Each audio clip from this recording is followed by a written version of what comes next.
Hi, my name is Beth Profeta. I was asked by a producer who found me to send in a really short video on what has happened to my family, so here I go. I was married to my husband, Bob Profeta, for 30 years. We have 4 beautiful kids, and in 2005 we were looking for an apartment and we had to move, and we could find nothing affordable in Danbury, so we found the house in 2005 in Torrington, Connecticut. Everything was a mess with the closing, but there really wasn't much we could do. We needed a place to live, and so, life goes on. Everything was good until the economy crashed. That's when our life crashed. He was now a self-employed, unemployed master painter. Most of his clients were Wall Street, and our phone was not ringing. He had a substantial collection of coins and stamps he was saving for the kids, and little by little we had to sell them both, taking a huge hit. Still not back to work. We ended up borrowing against our life insurance policy, a small policy, and got even smaller.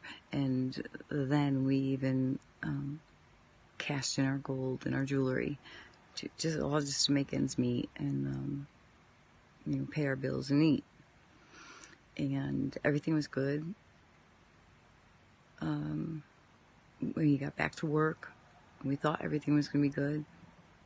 And 2009, he was diagnosed with appendix cancer at 50 years old. And I remember the president coming on TV and telling everyone that he had just bailed out the bank, so every American homeowner refi and get the lower rates, and if you're having a hardship, to apply for the hardship modification and modify your mortgage. So that's what we were trying to do. Cancer, chemo, doctor's appointments, we needed the modification.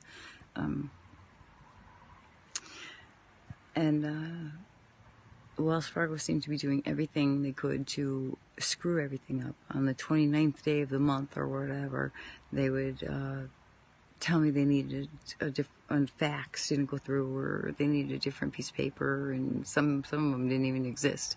But I did everything that I was supposed to do, and they were just doing everything they could to take her home. Wells Fargo, in 2011, they had told us to stop payment on our mortgage until the modification went through. We enlisted an amazing woman from New Opportunities we gave her third-party authorization to try to work with the bank, because the bank was not listening to us or working with us. And they had a program at New Opportunities to where she was qualified to deal with the banks, but she didn't get anywhere either. So I continued to fight. In 2012, I became a widow, and Bob lost his brave battle with this horrible cancer. Oh, by the way, no help from the American Cancer Society, but the CEOs take home a $1.4 million salary, retired, even when they retire. All of the retired CEOs still take home $1.4 million. Yeah, I'm losing my home, and 4 children are going to be homeless as well. Sick. We're all sick, disabled messes, and we're going to lose our home because my husband died of cancer. But yeah, there's no help at the American Cancer Society or anywhere else. There are no housing programs. They've all been cut. No houses that we can afford. Shortly after he passed away, I went to Cocoa Keys in Waterbury, Connecticut, and there was a convention. The Department of Banking was there. All the banks were there, and troubled homeowners. So I went there, and I had the head attorney for fair housing, and I had to grab the head guy for Wells Fargo, and told him of my problem. I was very upset that this wasn't going through, and so we were working together, and he screenshotted all my information and said that it should go through within a few days, and there were no restrictions. So finally, I thought I could breathe a sigh of relief, and that was until April of 2013, several months after my husband passed away, and they had their completed packet, and they decided to throw foreclosure papers on my front porch. My son, our youngest son, came home from school and found them, and this is a kid who has surpassed his entire district every single time he had a number 2 pencil in his hand. He should have graduated at 16, been in college, and he should be carrying on with his life, and now he is a mess and unraveling ever since all this has started to happen, between his dad being sick in the house, and he has made it very clear that he would like Connecticut to just euthanize him, and so he stops feeling so much pain.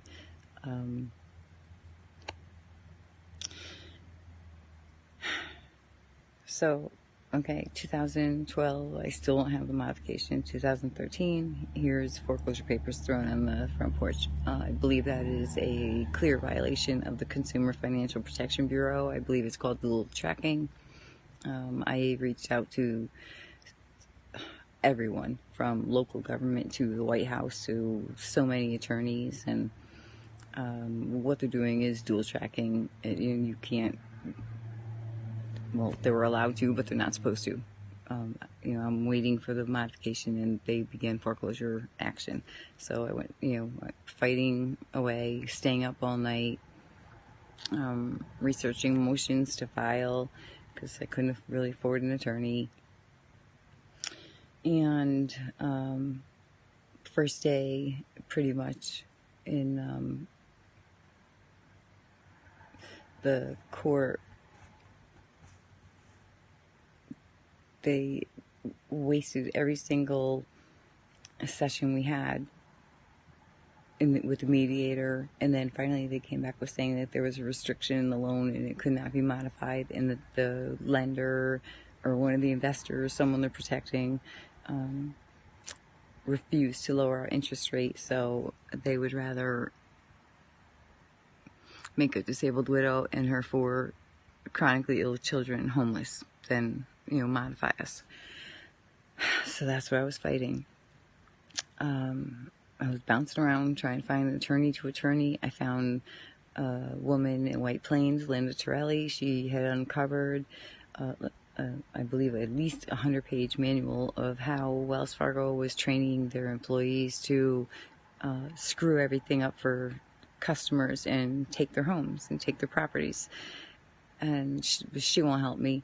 And I had other attorneys. I've gone through several attorneys, and I still haven't even done probate. The attorney of record on my case, the old case, I thought she saw that I had a case. She had all my information scattered all through her house, and she knew I wanted a trial to have the truth come out, and she came out of pre-trial talking some kind of cash for keys stupidness, and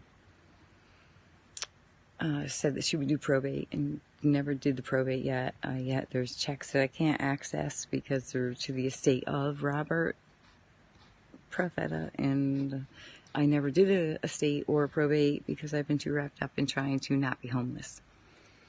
I've had 50 SPOCs. You're supposed to have 1 SPOC, which is a single point of contact. I've had at least 50.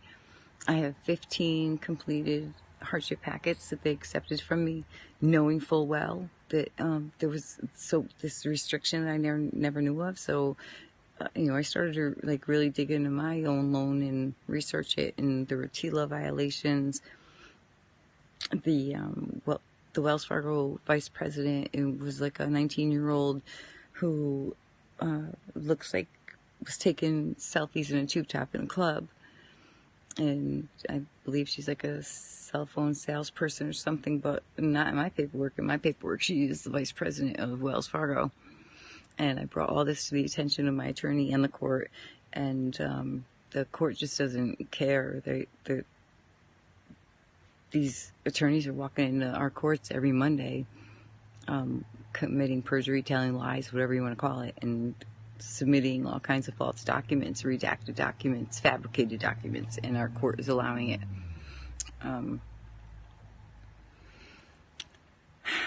No matter what I said, it didn't matter. Whatever piece of paper, I had in support of what I was saying, evidence, I had evidence, and these judges kept saying I wasn't giving them anything. So it's like, I really don't want to say that they're in bed with the bank, but something's wrong when they don't listen to any of the homeowners and they side always with the bank. My husband's credit score was 820. Shortly before he passed away in 2012, my credit score was about 798. I have it in the filing cabinet. I have all documentation. I can prove everything I say. We get into the mediation, all of a sudden there's a restriction that wasn't there before when, at Cocoa Keys, and everything was going to be great.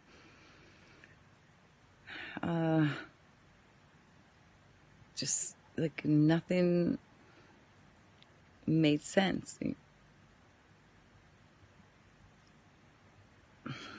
I still can't make any sense of it. My son, like I said, he's very, very intelligent, very smart, and we've had intensive therapy, and that's not working.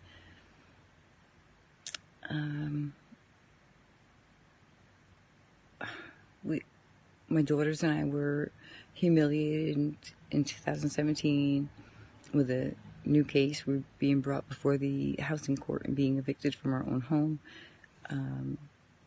The judge, Matt Savage, decided that September 30th would be a good day, and I almost collapsed and said that, please, I begged him to pick a different day, as that was my husband's birthday, and he just continued on with the next case. He didn't care what I said.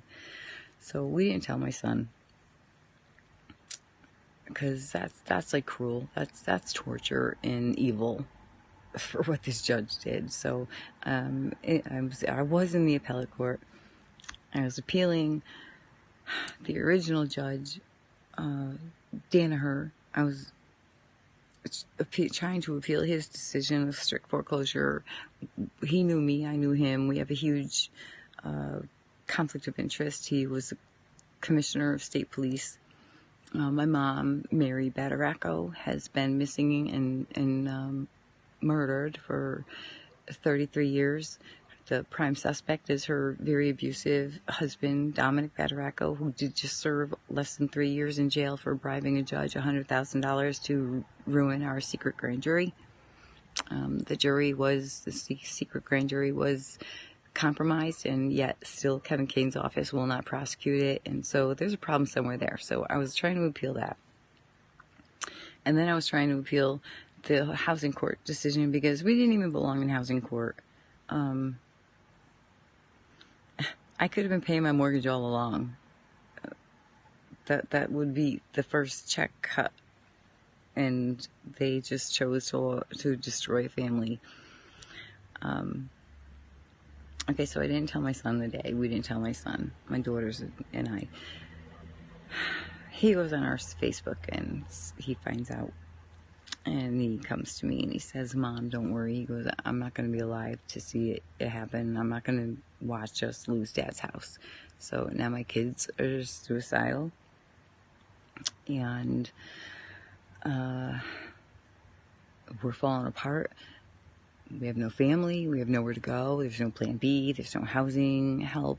There's nothing for us. We're trying to, we can't even do anything that normal people would do. We tried to go to Target a couple of weeks ago, me and the girls, and when I came home, My son wasn't around, there was no note, and I went through the entire house holding my breath, thinking that I was going to find my